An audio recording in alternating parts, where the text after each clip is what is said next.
In this video, I'll be going over whether now is a good time to buy stocks or whether you should wait for the imminent market crash. Let's get right into the video.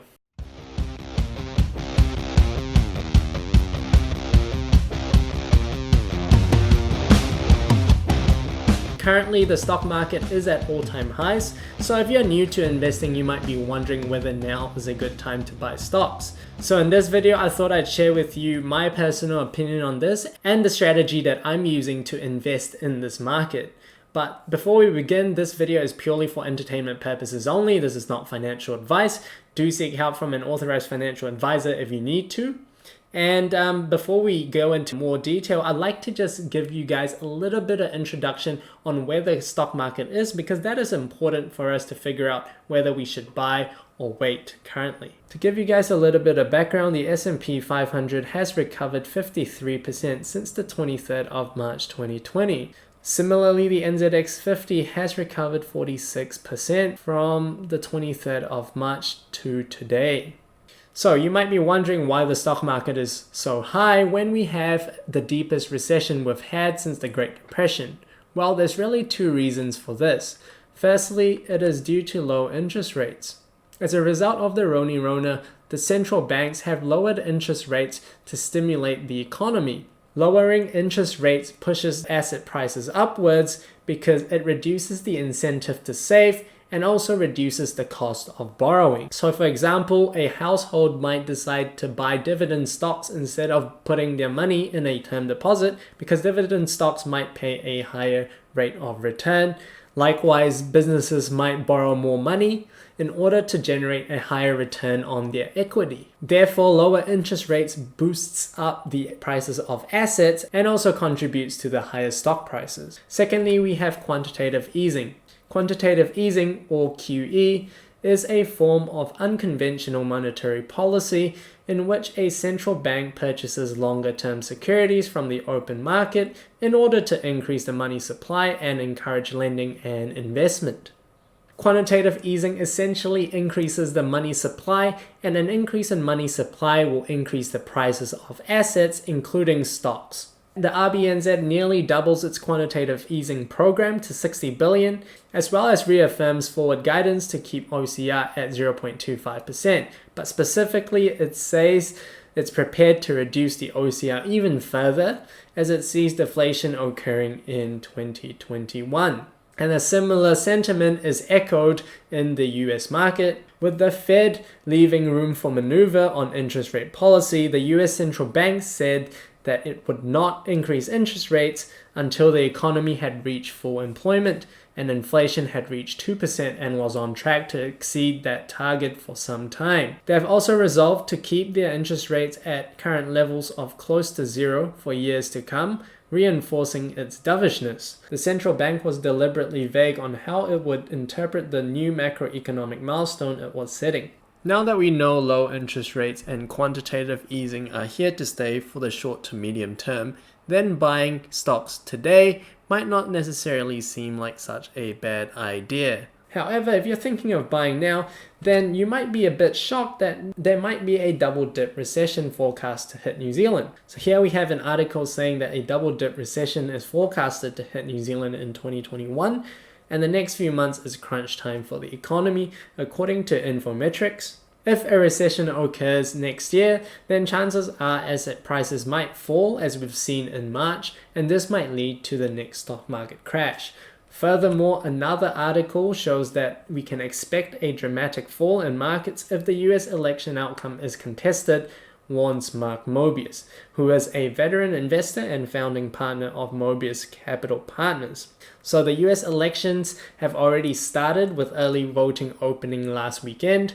However, the results won't be known until the 3rd of November, and even then it might not be known because of the high number of mail-in voting due to the Rona situation. So what this means is that the stock market can be very volatile in the near term. Furthermore, we have an article here saying that billionaire investor Howard Marks warns investors should expect the lowest returns in history and the market is vulnerable to negative surprises. In Howard Marks' view, the low interest rates represent the dominant characteristic of the current financial environment, creating the dominant consideration for investors. the lowest prospective return in history, the co-founder and co-chairman of Oaktree Capital Management wrote. In his memo titled Coming Into Focus, released Tuesday, he said that for years he has been describing a vulnerable investment environment with the lowest prospective returns ever, pro-risk behavior from investors hunting for high returns, excessive asset prices, and an unusually high level of uncertainty. So there's three things in this article that stood out to me. The first one is that there are a lot of investors out there that are taking on a lot more risk. Secondly, asset prices are excessive. And thirdly, there's an unusually high level of uncertainty in the market. So after seeing all those three articles, now you might be thinking now might not be the best time to buy stocks. But what is your other option here?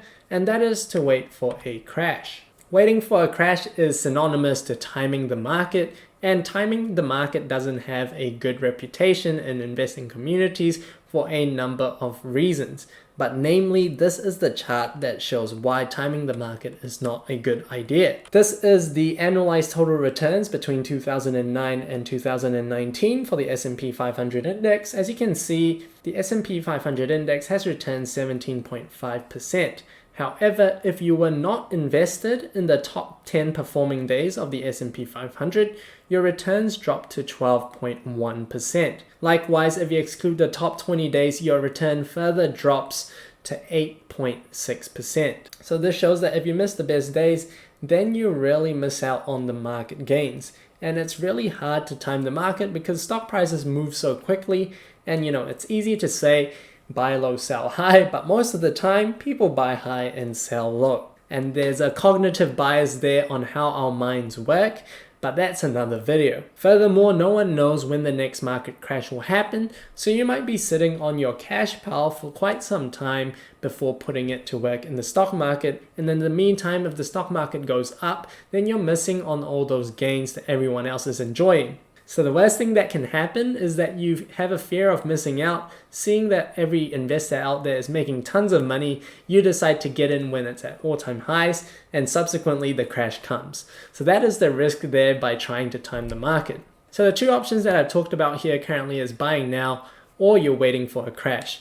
But my strategy that I use is that I use a dollar cost average strategy, which incorporates an element of both these sides. Investopedia defines dollar cost averaging as an investment strategy in which an investor divides up the total amount to be invested across periodic purchases of a target asset in an effort to reduce the impact of volatility on the overall purchase. So I got a chart here from Money Red Pill that explains what dollar cost averaging is.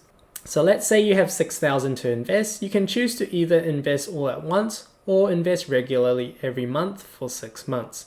If you invest all at once, you essentially get 600 shares at $10 per share. Whereas if you invest regularly over 6 months, you're essentially buying when the market goes up or down. So for example, you buy 100 shares initially, and then the market goes up. So at a higher price, you might only be able to get 77 shares. But then at a certain point in time, the market might continue to go down, and therefore you might be able to buy more than your initial 100 shares because it's lower than $10 per share. So over time, you're buying throughout the dips, and at the end of the day, you might have a higher number of shares at a lower price because you are buying when the market dipped instead of buying a lump sum.